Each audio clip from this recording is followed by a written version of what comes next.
এই জুলুম জালিম সরকার গত 15 বছর যে লুটপাট দুর্নীতি এবং মানুষ খুন করছে একের পর এক গত কয়েকদিন যাবত, তার পরিপ্রেক্ষিতে আজকের এই ছাত্র সমাজ চরম জীবনের মূল্য দিয়ে হলে এই দেশকে আবার নতুন করে স্বাধীন করেছে।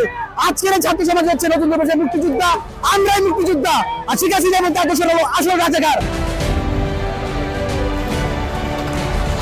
ছাত্রের এগেইনস্টে এই পর্যন্ত যারাই দাঁড়াইছে কোন সরকার টিকতে পারে না।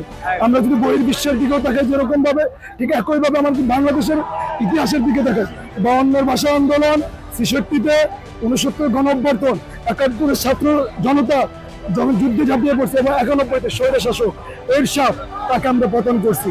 তো আমরা একটা মেসেজ দিতে চাই সবাইকে যে গণতন্ত্রের বিরুদ্ধে যে দাঁড়াবে, যত বড় যে শক্তিশালী হোক, ছাত্র জনতা সকলকে নিয়ে সেই ফ্যাসিস্ট সরকারকে আমরা পতন করবো ইনশাআল্লাহ।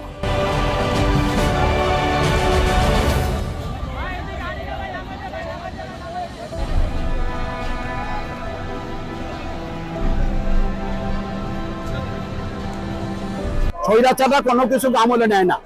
এরশাদ যেভাবে আমলে নিয়েছিল না, আইয়ুব খানে তেমনি ভাবে আমলে নেয় নাই, শেখ হাসিনাও এইটাকে তেমন ভাবে আমলে নেয় নাই।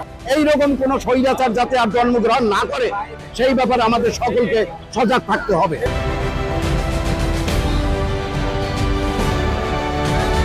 স্বৈরাচারী সরকার শেখ হাসিনার পদত্যাগের মাধ্যমে আমরা শুকরিয়া আদায় করছি, আলহামদুলিল্লাহ। আমি এই খুনি হাসিনার পদত্যাগ দেখার জন্য অনেক দিন ধরে অপেক্ষা করছিলাম। এই বিজয়টা জনগণের বিজয়, এই বিজয়টা সারা বাংলাদেশের বিজয়।